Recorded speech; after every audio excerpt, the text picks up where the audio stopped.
സുഹൃത്തുക്കളെ നമസ്കാരം.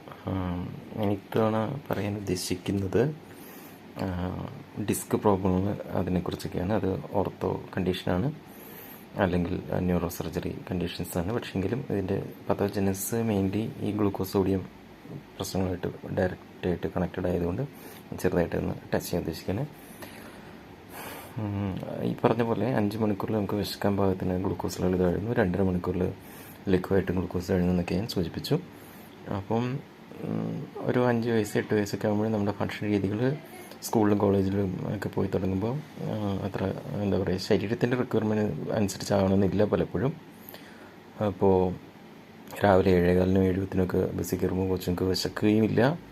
വിശക്കാതെ കഴിച്ചാൽ ചില അസുഖങ്ങൾക്കുള്ള സാധ്യത കൂടും.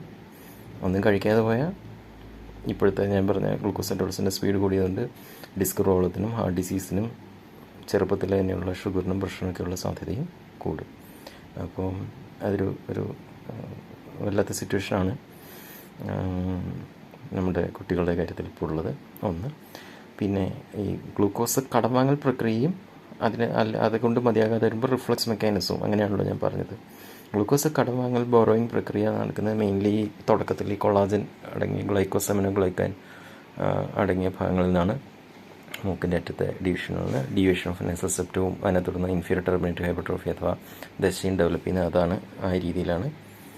അത് മതിയാകാതെ വരുമ്പോൾ കഴുത്തിൻ്റെയും നടുവിൻ്റെയും ഡിസ്കിൽ നിന്ന് അപ്പം ഇവിടെ ഒരു വേദന ഇടയ്ക്ക് സൈഡിലേക്ക് പുറത്ത് സ്കാപ്പുല ബോർഡറിൽ ഷോൾഡർ ബ്ലീഡ് എന്നൊക്കെ പറയുന്നത് അത് ഇടയ്ക്കൊക്കെ വല്ലപ്പോഴും ഉണ്ടാവുള്ളൂ. ഇതിൽ തന്നെ പെൺകുട്ടികളിൽ പലർക്കും ലോ BP ലോ ബ്ലഡ് പ്രഷറൊക്കെ ആയിട്ടായിരിക്കും ചെറുപ്പത്തിൽ മാനിഫെസ്റ്റ് ചെയ്യുക. ആൺകുട്ടികളിൽ ടെസ്റ്റോസ്റ്ററോണിൻ്റെയൊക്കെ എഫക്റ്റ് രക്തക്കുഴലുകളുടെ മേലുള്ളതുകൊണ്ടായിരിക്കണം അത്ര മാനിഫെസ്റ്റ് ആവില്ല. പക്ഷേ അവരിൽ ഇതേ പ്രക്രിയ നടക്കുന്നുണ്ട്. ഇനി വാസ്കുലർ ഹെഡേക്കുകൾ വരുന്നത് ഇതുപോലെ ഗ്ലൂക്കോസ് ലെവൽ കുറയുമ്പോൾ ബ്രെയിനിന് ഗ്ലൂക്കോസ് എത്തിക്കാൻ വേണ്ടി ഓരോ യൂണിറ്റിലും പകുതിയായിട്ട് അളവ് കുറഞ്ഞു പോകുമ്പോഴോ 2/3 കുറഞ്ഞു പോകുമ്പോഴോ 1.5 ലോറിയോ 2 ലോറിയോ വെച്ച് രക്തം പ്രത്യേകിച്ച് ഈ സൂപ്പർഫിഷ്യൽ ടെമ്പറൽ ആർട്ടറി വഴി പമ്പ് ചെയ്ത് കയറ്റാൻ നോക്കുമ്പോൾ നമുക്ക് ആ ഭാഗത്ത് രക്തക്കുഴൽ തിങ്ങി വിങ്ങൽ അനുഭവപ്പെടും. തലവേദനയോ തിങ്ങി വിങ്ങലോ ഒക്കെ അനുഭവപ്പെടുകയാണ്. അപ്പോൾ കൂടുതൽ ആ രക്തക്കുഴലിൻ്റെ ഡയമീറ്ററിന് ഉൾക്കൊള്ളാൻ പറ്റുന്നതിൽ കൂടുതൽ രക്തം പമ്പ് ചെയ്ത് കയറ്റി ബ്രെയിനിന് ആവശ്യത്തിനുള്ള ഗ്ലൂക്കോസ് സപ്ലൈ എൻഷുർ ചെയ്യാൻ ശ്രമിക്കുമ്പോഴാണ് ഇത്തരം ഹെഡേക്കുകൾ ഉണ്ടാകുന്നത്. അങ്ങനെ ശ്രമിക്കുമ്പോൾ അത് സൂപ്പർഫിഷ്യൽ ടെമ്പറിൽ മാത്രമല്ല ഏത് രക്തക്കുഴൽ വഴിയും വരാം. അപ്പം അതനുസരിച്ചിട്ട് ലൊക്കേഷൻ നമ്മൾ ചിന്തിക്കുന്ന പ്രവർത്തിക്കുന്ന സംസാരിക്കുന്ന വ്യക്തികളായതുകൊണ്ട് മെയിനായിട്ടും ഈ ഭാഗം ഫ്രോണ്ടൽ കോർട്ടക്സിനോടനുബന്ധമായ ഭാഗത്തേക്കായിരിക്കും രക്ത സപ്ലൈ കൂടുതലായിട്ട് വേണ്ടി വരിക. ഇനി വലിയ ശക്തമായ ഗ്ലൂക്കോസ് ഡെഫിഷ്യൻസി വരുന്ന സന്ദർഭങ്ങളിൽ ഓക്സിപിറ്റൽ ആർട്ടറിയും ബേസിലർ ആർട്ടറിയൊക്കെ വഴിയും കയറും, കൂടുതൽ വലിയ റോഡ് വഴി. അപ്പം ഇതാണ് ബേസിക്കലി സംഭവിക്കുന്നത്. അതിൽ തന്നെ ഗ്ലൂക്കോസ് എത്തിക്കാൻ വേണ്ടിയുള്ള ശ്രമമാണല്ലോ, സർവൈവ് ചെയ്യാൻ വേണ്ടി പിടിച്ചു വെക്കാൻ വേണ്ടിയുള്ള ശ്രമമാണ്. അപ്പോൾ അങ്ങനെ ഒരു 150-200 ml ബ്ലഡ്, ഞാൻ ചുമ്മാ ആർബിട്രേറ്റ് പറഞ്ഞാണ്, എക്സ്ട്രാ ബ്ലഡ് എത്തിക്കഴിയുമ്പോൾ അതിൻ്റെ ഒരു ഭാരം തലയ്ക്ക് തോന്നുമ്പോൾ ഹെവിനെസ് ഓഫ് ഹെഡ്, തലയ്ക്ക് ഭാരം, അത് ബ്രെയിനകത്തിരിക്കുന്ന ബ്രെയിനെ കംപ്രസ് ചെയ്താൽ ഒരു വോമിറ്റിംഗ് ടെൻഡൻസി, നൗഷ്യ തോന്നാം. അങ്ങനെ വോമിറ്റ് ചെയ്ത് പോയാൽ ആ ഫ്ലൂയിഡ് പ്രഷർ കുറയുന്നതുകൊണ്ട് ഒരു റിലീഫും അനുഭവപ്പെടും. ഇതേ സമയം ഇത് കൂടുതലും സ്ത്രീകളിലെ കാണുന്നത്. അതിന് ഒരുപാട് കാരണങ്ങളുണ്ട്. ടെസ്റ്റോസ്റ്ററോൺ ഹോർമോണിൻ്റെ എഫക്റ്റ് രക്തക്കുഴലുകളുടെ മേളിൽ എക്സെപ്റ്റ് ചെയ്യുന്ന എഫക്റ്റ് കൊണ്ടാണ് ആണുങ്ങളിൽ ഈ പ്രക്രിയ അറിയാതെ പോകുന്നത്. ആ പ്രക്രിയ സംഭവിക്കുന്നുണ്ട്, പക്ഷേ അവർ ആ വേദനയോ ബുദ്ധിമുട്ടോ കാര്യമായിട്ട് പലപ്പോഴും അറിയാറില്ല. ഇനി ഇത് തുടക്കകാലങ്ങളിലാണെന്ന് വേണമെങ്കിൽ പറയാം. മിഡിൽ ഏജിലേക്ക് പോകുന്നവരിലും കാണുന്നുണ്ട്. അപ്പം അത് ഇതിനു വേണ്ടിയുള്ള ശ്രമമാണ്. കുറേ വർഷം കഴിയുമ്പോൾ അപ്പം മൂക്കിൽ നിന്നൊക്കെ വലിച്ചിട്ടും മതിയാകാതെ വരുമ്പോൾ ഈ വാസ്കുലർ ഹെഡേക്ക് സംഭവിക്കുന്നത്. അത് ഭക്ഷണം പലപ്പോഴും ഇത്തരം വ്യക്തികളെ ശ്രദ്ധിച്ചറിയാം. ദൗർഭാഗ്യവശാൽ അവർ ഈ 2.5 മണിക്കൂറിൽ കൂടുതൽ ശക്തമായ ഗ്ലൂക്കോസും ഒക്കെ സോഡിയം താഴുന്നവരുമായിരിക്കും അങ്ങനെയുള്ള വ്യക്തികൾ പലപ്പോഴും. ഒപ്പം അവരുടെ ഭക്ഷണം പലപ്പോഴും സമയം തെറ്റിയോ സ്കിപ്പ് ചെയ്യുന്നവരോ ഒക്കെ ആയിരിക്കാം. പിന്നെ ചിലർക്ക് തണുത്ത കാറ്റടിച്ചാൽ വെയിൽ കൊണ്ടാലൊക്കെ വരണ്ട്. അവിടെ ഈ ഗ്ലൂക്കോസ് കുറയല്ല. അവിടെ സംഭവിക്കുന്നത് നമ്മുടെ ബ്രെയിനിന് സിമ്പതറ്റിക് നെർവ് ആക്ടിവിറ്റിയോ ഓവർ ആക്ടിവിറ്റിയോ ഒക്കെ കൂടുതലായിട്ട് വരുന്ന ചില വ്യക്തികളിൽ ബ്രെയിനിന് ചിലർക്ക് തണുത്ത കാറ്റോ വെയിലോ കംഫർട്ടബിളായി ഫീൽ ചെയ്യാതിരിക്കും. ബ്രെയിൻ ഇവിടെയാണല്ലോ ഇരിക്കുന്നത്. അപ്പം പുള്ളി നമ്മൾ വീട്ടിലെ എയർ കണ്ടീഷണറുടെയോ ഫ്രിഡ്ജിൻ്റെയൊക്കെ കൂളൻ്റ് പോലെ നമ്മുടെ രക്തത്തെ സർക്കുലേറ്റ് ചെയ്ത് ആ എക്സസ് ഹീറ്റ് അല്ലെങ്കിൽ തണുപ്പിനെ അവിടുന്ന് മാറ്റാൻ ശ്രമിക്കുമ്പോഴാണ് വെയിൽ കൊണ്ട് പറഞ്ഞൊരു തലവേദന. പല ആളുകളത് സൈനസൈറ്റിസ് എന്ന് പറയുന്നുണ്ട്. സൈനസൈറ്റിസ് അങ്ങനെ ഒരു സെക്കൻഡ് കൊണ്ട് വരില്ല. അപ്പോൾ ആ എക്സസ് ഹീറ്റ് അല്ലെങ്കിൽ തണുപ്പ് അവിടെ നിന്ന് നീക്കാൻ വേണ്ടി രക്തത്തെ ഒന്ന് സർക്കുലേറ്റ് ചെയ്യണം അതുവഴി. ഇതാണ് സംഭവിക്കുന്നത്. ഇതുമായിട്ട് ബന്ധപ്പെട്ടൊരു കാര്യമല്ല എങ്കിലും അതുമായിട്ട് ചെറിയ സിമിലാരിറ്റി ഉള്ളൊരു കാര്യമാണ്. ഡയബറ്റീസ് ഉള്ളവരും ഇല്ലാത്തവരായ പല വ്യക്തികൾക്കും ഇടയ്ക്ക് മൗത്ത് ഡ്രൈനസ് അനുഭവപ്പെടുന്നത്. ബ്രെയിനിൽ പറഞ്ഞ പോലെ ഗ്ലൂക്കോസ് കിട്ടുന്നത് ലഭ്യത കുറഞ്ഞു പോകുമ്പോൾ ലിംഗുലർ ആർട്ടറിയുടെ ഭാഗത്തു നിന്നൊക്കെയുള്ള രക്തം തലച്ചോറിൻ്റെ ഭാഗത്തേക്ക് കുറച്ചൊക്കെ ഡൈവേർട്ട് ചെയ്ത് വിടുമ്പോഴാണ് ഈ മൗത്ത് ഡ്രൈനസ് വരുന്നത്. കയ്പ്പ്, മൗത്ത് ഡ്രൈനസ്, എല്ലാ വൈപ്പും ഇങ്ങനെ അല്ല കേട്ടോ. അത് അപ്പോൾ അത് ഗ്ലൂക്കോസ് ആ സമയത്ത് കൊണ്ട്. അതുപോലെ ഫോമിക്കേഷൻ, മുഖത്ത് കൂടിയോ മേത്ത് ദേഹത്തിൽ മൊത്തമോ പ്രാണികളരിക്കുന്ന പോലെ ഫീൽ ചെയ്യും. ഗ്ലൂക്കോസ് കുറഞ്ഞു പോകുമ്പോൾ എവിടെ നിൽക്കോ രക്തം അങ്ങോട്ടേക്ക് വഴി തിരിച്ചു വിടുമ്പോഴാണ് ആ അരിക്കൽ ഫീലിംഗ് ഉണ്ടാകുന്നത്. ഓക്കെ, അപ്പോൾ അത് വാസ്കുലർ ഹെഡേക്കും ഇതും. അപ്പം അത് sympathetic nerve over activity through ആണ് പലപ്പോഴും ശരീരം ഈ രക്തം ഡൈവേർട്ട് ചെയ്യാൻ ശ്രമിക്കുന്നത്.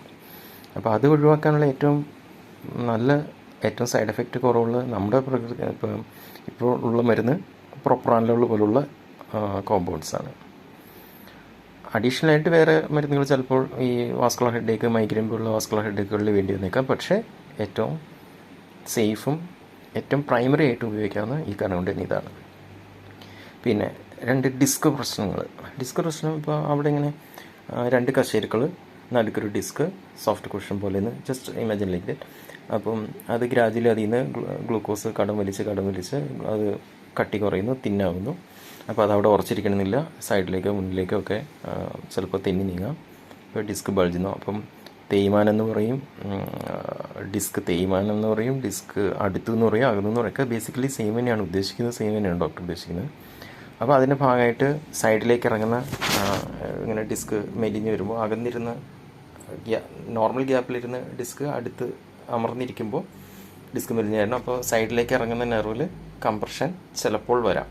റൈറ്റിലേക്ക് ഇറങ്ങുന്ന നെർവിലേക്കോ ലെഫ്റ്റിലേക്ക് ഇറങ്ങുന്ന നെർവ്. അപ്പം നമ്മുടെ ഷോൾഡർ ഈ ഭാഗം ഇങ്ങനെ കൈയുടെ ഇവിടെ ഒരു കട്ടുകഴപ്പ് പോലെ, ടെന്നീസ് എൽബോ പോലുള്ള വേദനകൾ ഒത്തിരി വർഷങ്ങൾ കഴിഞ്ഞ് ഒത്തിരി കൂടിക്കഴിയുമ്പോൾ നെർവ് സ്ഥിരമായിട്ട് കംപ്രസ്ഡ് ആകുമ്പോൾ കൈക്ക് മരവിപ്പ്, തരിപ്പ്, കാർപ്പൽ ടണൽ സിൻഡ്രോം ഇതുള്ള. അപ്പം നമ്മൾ സർജറി ചെയ്ത് മൂക്കിൻ്റെ സർജറി ആണെങ്കിലും കൈയുടെ ഈ കാർപ്പൽ ടണൽ സിൻഡ്രോമിൻ്റെ സർജറി ചെയ്താലും 4 വർഷം കഴിയുമ്പോൾ പേഷ്യൻ്റ് ഈ ഫുഡിൻ്റെ പാറ്റേൺ അവരുടെ എറാറ്റിക് പോലെ തുടർന്നു പോവുകയാണെങ്കിൽ വീണ്ടും അത് തിരിച്ചു വരാം.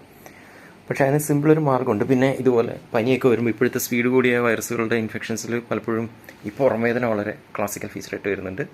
ഇവിടുത്തെ വേദന, ഈ സൈഡിൽ വേദന പലപ്പോഴും ECG എടുക്കുക കൊടുക്കുന്നതിന് വേണ്ടിയാണ്.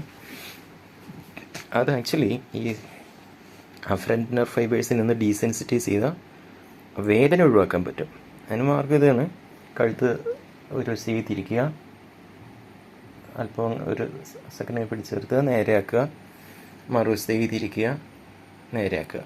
ഇത് രാവിലെ വീട്ടൊരു 10 വട്ടം വെച്ച് ചെയ്താൽ, ഇത് എൻ്റെ തന്നെ ഒരു ഇതാണ്, മെത്തേഡാണ്. പക്ഷേ ഇറ്റ് വർക്ക്സ് ലൈക്ക് മാജിക്. പക്ഷെ അങ്ങനെ ചെയ്യുമ്പോൾ ഒരു 10 വട്ടം രാവിലെയും 10 വട്ടം വൈകിട്ടും ചെയ്ത് വേദനയൊക്കെ ഒന്ന് കുറഞ്ഞു കഴിഞ്ഞാൽ, നല്ല വേദന ഉണ്ടെങ്കിൽ താൽക്കാലികമായിട്ട് മസിൽ റിലാക്സൻ്റ് ഉൾപ്പെടെയുള്ള വേദന സംഹാരികൾ ചിലപ്പോൾ 1-2 ദിവസം കഴിക്കേണ്ടി വന്നേക്കാം. അത് കഴിഞ്ഞാൽ ഇത് തുടർന്ന് പോയാൽ മാത്രം മതി. വൈറ്റമിൻ ഡി ഏതാണ്ട് എല്ലാവർക്കും തന്നെ കുറവാണ്, 5-15 ആയിരിക്കും സപ്ലിമെൻ്റേഷൻ എടുത്തിട്ടില്ലാത്തവർക്ക്. അപ്പോൾ 8 ആഴ്ചത്തേക്ക് വൈറ്റമിൻ ഡി 60,000 യൂണിറ്റിൻ്റെ എടുക്കുക. Then continue once a month. അതോടൊപ്പം കഴുത്തിൻ്റെ ഈ ചെറിയ എക്സസൈസും കൂടെ ചെയ്ത് ഇത്തരം വേദനകൾ നെഞ്ചിന് എബുള്ളതെല്ലാം, വാരിയലിൻ്റെ നീർക്കെട്ട് അഥവാ കോസ്റ്റോകോൺഡ്രിസിൻ്റെ ആവട്ടെ, പുറത്തെ സ്കാപ്പുലയുടെ ബോർഡിലാവട്ടെ, കഴുത്തിൻ്റെ ഇവിടുത്തെ ആവട്ടെ, കംപ്ലീറ്റ് നമുക്ക് വൈറസ് ഇൻഫെക്ഷൻ ഫീവർ വന്നാൽ പോലും വരാത്ത രീതിയിലേക്ക് മാറിക്കിട്ടും. ഒരു വശത്തേക്ക് തിരിക്കുക, തിരിച്ച് പിടിച്ച് നിർത്തിക്കൊണ്ട് ഒരു സെക്കൻഡ് ഹോൾഡ് ചെയ്യുക. ഒരു 1-2 മിനിറ്റൊന്നും വേണ്ട, 1-2-3 വരെ ഉണ്ട്. നേരെയാക്കുക, മറുവശത്തേക്ക് തിരിക്കുക, ഇതുപോലെ ജസ്റ്റ് ഒന്ന് ഹോൾഡ് ചെയ്യുക, നേരെയാക്കുക. പിന്നെ 10 വട്ടം വെച്ച് തുടർന്ന് പോകുക. വൈറ്റമിൻ ഡി പറഞ്ഞ രീതിയിൽ കണ്ടിന്യൂ ചെയ്തു പോവുക. പരിപൂർണമായിട്ടും മാറും, പുറത്തെ വേദന ഉൾപ്പെടെ. അപ്പോൾ ഹാർട്ട് അറ്റാക്കിൻ്റെ ആണെന്നുള്ള സംശയം ശരിക്കും പറഞ്ഞാൽ പിന്നീട് വരില്ല. അത് അങ്ങനെ ചെയ്യുമ്പോൾ കഴുത്തും ഈ താടിയും ഈ കഴുത്ത് ഭാഗവും ചേർന്ന് വരും, ഇത് വിടർന്നിരിക്കണം. അല്ലെങ്കിൽ നെർവിൻ്റെയോ ഡിസ്കിൻ്റെയോ കംപ്രഷൻ കൂടും. അപ്പോൾ നമ്മൾ പലപ്പോഴും അതിൻ്റെ കൂടെ ഇങ്ങനെ അപ്പ് ആൻഡ് ഡൗൺ എക്സസൈസ്, വട്ടം കറക്കുന്ന എക്സസൈസ്, റൈറ്റിലേക്ക് ഓടിക്കൽ ലെഫ്റ്റിലേക്ക് ഓടിക്കലൊക്കെ ചെയ്യുന്നുണ്ടാവും. അത് ഒഴിവാക്കണം. അങ്ങനെ വരുമ്പോൾ നെർവ് കംപ്രഷൻ കൂടും. അപ്പോൾ താടി ഒരല്പം ഈ അറ്റത്തെത്തുമ്പോൾ ഒന്ന് ഉയർത്തി പിടിക്കാൻ ശ്രദ്ധിച്ചാൽ മതി. ഒരു ഡീസെൻസിറ്റൈസേഷൻ പ്രക്രിയയാണ്. പണ്ട് ഗ്രീക്ക് സർജന്മാരൊക്കെ ഇവിടുത്തെ സെർവൈക്കൽ സിമ്പത്തറ്റിക് ഗാംഗ്ലിയ എടുത്തു കളയുന്ന സർജറിയൊക്കെ ഈ എന്താ പറയുക, കൈയുടെയൊക്കെ വിരലിൻ്റെയൊക്കെ പാമ്പിൻ്റെയൊക്കെ എക്സസീവ് സെറ്റിംഗ് എന്നൊക്കെ ചെയ്യുന്നത് അതിൻ്റെ തന്നെ ഒരു സിംപ്ലിഫൈഡ് ഫോമാണെന്ന് കൂട്ടിയാൽ മതി. അപ്പം അതുപോലെ തന്നെ നടുവിൻ്റെ ഡിസ്ക് പ്രശ്നത്തിൻ്റെ ഭാഗമായിട്ട് ഡിസ്ക് ഇതുപോലെ മെലിഞ്ഞു താഴേക്ക് സൈഡിലേക്ക് ഇറങ്ങുന്ന നെർവിലേക്ക് കംപ്രഷൻ വരുമ്പോൾ തൈസിൻ്റെ ഉള്ളിൽ കൂടെ ഒരു വലിച്ചിൽ വേദന, മുട്ടിന് വേദന, കാഫ് മസിലിന് വേദന, പിന്നെ ഉപ്പൂറ്റിയുടെ വേദന പലരും ഒത്തിരി പേര് പറയുന്നുണ്ട്. ഏർലി മോർണിംഗ് വേദന പ്രത്യേകിച്ചും കുറേ നേരം നിൽക്കുമ്പോഴോ അല്ലെങ്കിൽ പള്ളിയിലോ അമ്പലത്തിലോ എന്തെങ്കിലും ആവശ്യങ്ങൾക്ക് വേണ്ടി കുറേ നേരം നിൽക്കുമ്പോൾ ആ ഉപ്പൂറ്റിക്ക് വേദന, അല്ലെങ്കിൽ ഉപ്പൂറ്റി വേദന പല കാരണങ്ങളുണ്ട്, പ്ലാന്റർ ഫിഷിറ്റ്സ് പോലെയൊക്കെ ഒത്തിരി വേറെ കാരണങ്ങളുണ്ട്. പക്ഷേ ഇതൊരു ടിപ്പിക്കലാണ്. ആ സൂചന കേൾക്കുമ്പോൾ തന്നെ നമുക്ക് മനസ്സിലാക്കാം റാഡിക്കുലോപ്പതി അഥവാ നെർവ് റൂട്ട് കംപ്രഷൻ കൊണ്ടുവരുന്നതാണ്. കിടക്കുമ്പോൾ വേദന, കിടന്നിട്ട് എഴുന്നേൽക്കുമ്പോൾ വേദന, എഴുന്നേറ്റ് അരമുക്കാൽ മണിക്കൂർ ഗ്രാജുവലി കുറയും. അപ്പോൾ അത് കിടക്കുമ്പോൾ ആ ഡിസ്കുകൾ കുറച്ചുകൂടെ ചേർന്നിരിക്കുന്നതുകൊണ്ട്, ഡിസ്കുകളല്ല കശേരുക്കൾ കുറച്ചുകൂടെ ചേർന്നിരിക്കുന്നതുകൊണ്ട്, വെർട്ടിബ്രൽ ബോഡീസ് കുറച്ചുകൂടെ ചേർന്നിരിക്കുന്നതുകൊണ്ട് ഉണ്ടാകുന്ന കംപ്രഷൻ. അത് ക്വാഡ്രിസെപ്സ് മസിലിൻ്റെ എക്സർസൈസ് ചെയ്താൽ കുറേയേറെ കുറയും. ഒപ്പം ഓസ്റ്റിയോ ആർത്രൈറ്റിസ് അഥവാ മുട്ട് തേയ്മാനവും ഇതുപോലെ ഈ അറ്റത്തെ ഫീമറിൻ്റെയൊക്കെ അറ്റത്തെ കാർട്ടിലേജ് അഥവാ തേടനാസ്ഥിയിൽ നിന്ന് ഗ്ലൂക്കോസ് കടം എടുക്കുന്നതുകൊണ്ട് ഗ്രാജുവലി ഡെവലപ്പ് ചെയ്യുന്നതാണ്. അപ്പം അതോടൊപ്പം പലർക്കും ഈ ക്വാഡ്രിസെപ്സ് മസിലിൻ്റെ ബലക്കുറവ് കൊണ്ട് കോൺട്രോമലീസിയ പാറ്റല്ല എന്നുള്ളൊരു കണ്ടീഷൻ ഉണ്ടാവും. ആ പേര് കേട്ട് പേടിക്കേണ്ട, സംഗതി ഇതാണ്. മുട്ടിനിടയ്ക്കൊരു വേദന, അത് ഓസ്റ്റിയോ ആർത്രൈറ്റിസ് ആയിട്ട് പല ഓർത്തക്കാരും തന്നെ തെറ്റിദ്ധരിക്കുന്നതായിട്ട് കണ്ടിട്ടുണ്ട്. കോൺട്രോമലീസിയ പറ്റില്ല. അപ്പം മുട്ടിലെ ക്രെപ്പിറ്റസ് അഥവാ ഒരു കിരികിരിപ്പ് നമ്മളിങ്ങനെ കൈ മുട്ടിൽ വെച്ച് നോക്കിയാൽ ഡോക്ടർക്കോ പേഷ്യൻ്റ് തന്നെ ചിലപ്പോൾ മനസ്സിലാവും. ഒപ്പം സ്റ്റെപ്പ് കയറുമ്പോഴോ ഇറങ്ങുമ്പോഴൊക്കെ ഉള്ള കിരികിരിപ്പ്, മുട്ട് വെട്ടൽ, ഇതുപോലുള്ള സിംറ്റംസ് അത് ക്വാഡ്രിസെപ്സ് മസിലിൻ്റെ എക്സർസൈസ് ചെയ്താൽ മാറും. ക്വാഡ്രിസെപ്സ് മസിലിൻ്റെ എക്സർസൈസ് ഇപ്പോൾ നമ്മൾ കറൻ്റ്ലി ബുക്കിലൊക്കെ കാണുന്നത് കിടന്നിട്ട് തലയണ ഉയർത്തി വെച്ചിട്ട് അല്ലെങ്കിൽ ഭിത്തിയിലേക്ക് ഇത് ഉയർത്തി വെച്ചിട്ടാണ്. അതൊന്നും ഇല്ലാതെ സിമ്പിളായിട്ടൊരു എക്സർസൈസിലൂടെ നമുക്ക് മാറ്റാൻ പറ്റും. കാല് ആക്ച്വലി എന്തെങ്കിലും സ്റ്റാൻഡൊന്നുമില്ല, രണ്ട് കൈ കൊണ്ട് ഇങ്ങനെ കോരി പിടിക്കുക മുട്ട്, just two and fro movement.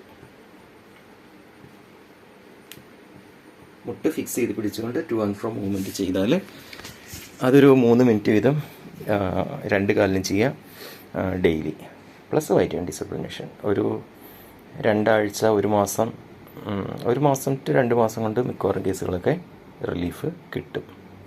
ഇനി ഇതിൻ്റെ കൂട്ടത്തിൽ ഇത് ചെറിയ ഇടയും കൊണ്ട് അങ്ങനെ ഒബിസിറ്റിയുടെ കാര്യം കൂടി ഒന്ന് സൂചിപ്പിച്ചേക്കാം. അപ്പം മൂക്കിൽ നിന്നും നട്ടലിൻ്റെ ഡിസ്കിൽ നിന്നും രക്തക്കുഴലിലെ ഭിത്തിയിൽ നിന്നൊക്കെ ഗ്ലൂക്കോസ് കടം വാങ്ങാൻ ബ്രെയിൻ നിർബന്ധിതനാകുന്നതുകൊണ്ട് ഇത്തരം അസുഖങ്ങൾ വരുന്നത്. പൈൽസ്, വെരിക്കോസും ഇങ്ങനെ തന്നെയാണ്. എല്ലാ വ്യക്തികളിലും ആർട്ടറീസിൽ നിന്ന് വലിക്കുന്നുണ്ട്, പക്ഷേ ചില വ്യക്തികൾ മാത്രം വെയിനിൽ നിന്ന് വലിക്കുക.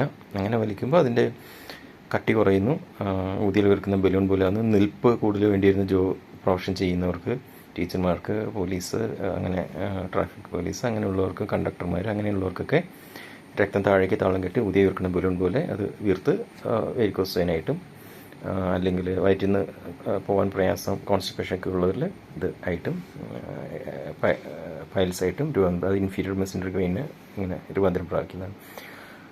അത് തുടക്കത്തിൽ തന്നെയാണെങ്കിൽ നിസ്സാര മെത്തേഡുകളിലൂടെ കറക്റ്റ് ചെയ്യാൻ പറ്റും. വെരിക്കോസ് വെയിൻ്റെ പൈൽസിൻ്റെ കേസിൽ വെരിക്കോസ് വെയിൻ നമുക്കൊരു പ്രോബ്ലം തരുന്നില്ലെങ്കിൽ അതിനെ കാര്യമായിട്ടൊന്നും ചെയ്യാതെ വെറുതെ പിടിക്കുകയാണ് ഉത്തമം. അത് മരുന്ന് കഴിച്ചിട്ടൊന്നും അത് കാര്യമായ വ്യത്യാസം കിട്ടുക ഇല്ല. ഭക്ഷണം എവിടെയാണോ ഗ്യാപ്പ് അത് കറക്റ്റ് ചെയ്യാൻ നോക്കുക. വഴ്സാക്കാതിരിക്കാനുള്ള നിൽപ്പ് കുറയ്ക്കാൻ നോക്കുക. കാഫ് മസിലുകളുടെ എക്സർസൈസുകൾ ചെയ്യുക. പിന്നെ ഒബിസിറ്റി ഇതുപോലെ തന്നെ ഗ്ലൂക്കോസ് കുറയുമ്പോൾ മറ്റൊരു റിഫ്ലക്സ് മെക്കാനിസം ശരീരം ഉപയോഗിക്കും. ഇത് കടമാന പ്രക്രിയയാണല്ലോ ഞാൻ പറഞ്ഞത്. പിന്നെ റിഫ്ലക്സ് മെക്കാനിസം പറഞ്ഞാൽ ഷുഗർ ലെവൽ കൂട്ടി നിർത്താൻ നോക്കുക, BP ലെവൽ കൂട്ടി നിർത്തി ബ്രെയിൻ ഗ്ലൂക്കോസ് ഒക്കെ കൊളസ്ട്രോൾ കൺവെർഷൻ നടത്തി കൃത്രിമ ഗ്ലൂക്കോസ് ഉണ്ടാക്കാൻ നമുക്ക് ഇതൊക്കെയാണ്. അപ്പം ചില വ്യക്തികളിൽ ചില ബ്രെയിനുകൾ തീരുമാനമെടുക്കും ഇടവേളകളിൽ ഗ്ലൂക്കോസ് കുറയുന്ന പ്രശ്നങ്ങൾ എടുക്കാൻ സ്റ്റോക്ക് ചെയ്ത് പിടിക്കുക. അപ്പം അഡിപ്പോസ് ടിഷ്യൂവിൽ ഫാറ്റിൻ്റെ രൂപത്തിൽ ഗ്ലൂക്കോസ് എനർജി സംഭരിച്ച് വയ്ക്കും, ഇടവേളകളിൽ കുറയുമ്പോൾ പിൻവലിക്കുക. ഇതുകൊണ്ടാണ് പല ആളുകളും ഞാൻ ഒന്നും കഴിക്കുന്നില്ല എന്നിട്ടും വെയിറ്റ് കൂടുന്നെന്ന് പറയും. അത് FD ആണ്, ഫിക്സ്ഡ് ഡെപ്പോസിറ്റാണ്, അതവിടെ കിടക്കും. ഗ്ലൂക്കോസ് കുറയുന്ന സമയങ്ങളിൽ എന്നിട്ട് SB അക്കൗണ്ടിൽ നിന്നും രക്തക്കുഴലിൽ കിട്ടിയ കറണ്ട് അക്കൗണ്ടിൽ നിന്നും വലിച്ചുകൊണ്ടിരിക്കും. അപ്പോൾ ഡിസ്ക് പ്രശ്നങ്ങളുടെയും ഹാർട്ട്, കൊറോണറി ആർട്ടറി പോലുള്ള ആർട്ടീരിയോസ്ക്ലെറോസിസ് പ്രക്രിയ വഴിയായിട്ടുള്ള പ്രശ്നം കൂടും.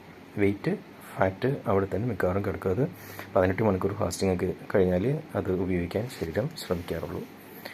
ഇതോടൊപ്പം തന്നെ ഇതാണിപ്പം ഒബേസിറ്റിയും ഹാർട്ട് ഡിസീസിൻ്റെ പ്രിവാലൻസുമായിട്ടുള്ള ബന്ധം എന്ന് വേണമെങ്കിൽ പറയാം, ഡിസ്ക് പ്രോബ്ലമായിട്ടും. ഇനി സ്റ്റോൺ കാൽസ്യമൊക്കെ നോർമൽ അളവിലോ കുറഞ്ഞ അളവിൽ പോലും ഉള്ളവരിലും നട്ടലിൻ്റെ ഡിസ്കിൽ നിന്ന് അല്ലെങ്കിൽ ഇതുപോലെ കൊളാജൻ അടങ്ങിയ ഭാഗത്തു നിന്ന് ഗ്ലൂക്കോസ് കൺവേർട്ട് ചെയ്ത് എടുത്തു കഴിയുമ്പോൾ കുറച്ച് കാൽസ്യം എക്സസ് ആയിട്ട് വരും. അത് കിഡ്നി വഴി അരിച്ച് കളയാൻ നോക്കുമ്പോൾ കാരണം ആണ് നമുക്ക് അത് കിഡ്നിയിൽ അടിഞ്ഞുകൂടിയാണ് പലപ്പോഴും കാൽസ്യം സ്റ്റോണുകളാണ്. കാൽസ്യം സ്റ്റോണാണ് 80-85%.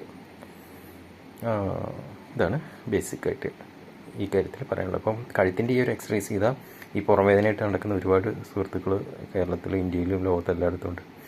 നിസ്സാരമായിട്ട് മാറും. 20+ നെക്കിൻ്റെ എക്സർസൈസ് ഈ പറഞ്ഞ രീതിയിൽ. പിന്നെ ക്വാഡ്രിസെപ്സ് മസിലിൻ്റെ എക്സസൈസ് കിടന്ന് തലയണ വെച്ചുള്ള എക്സസൈസിനേക്കാളും എളുപ്പമാണ്. ഞാൻ ഈ പറഞ്ഞ പോലെ കാല് മുട്ട് ഒരു കൈ കൊണ്ട് 2 കൈ കൊണ്ടും കോരി പിടിച്ച് ഫിക്സ് ചെയ്ത് പിടിച്ചതിന് ശേഷം ജസ്റ്റ് മുട്ടിന് ശേഷം താഴേക്കുള്ള ഭാഗം just two and fro move. അപ്പം മുട്ട് ഉയർത്തിപ്പിടിക്കുന്ന ഒരു 15-20 സെൻറ്റിമീറ്ററോളം ഉയർത്തിപ്പിടിച്ച് ഫിക്സ് ചെയ്ത് പിടിച്ചിട്ട് ചെയ്യണമെങ്കിൽ ലോവർ ബാക്ക് മസിലുകളും സ്ട്രെങ്ത് ഉണ്ടാവും, ഒപ്പം ക്വാഡ്രിസെപ്സ് മസിലും സ്ട്രെങ്ത് ഉണ്ടാവും. Okay, thank you.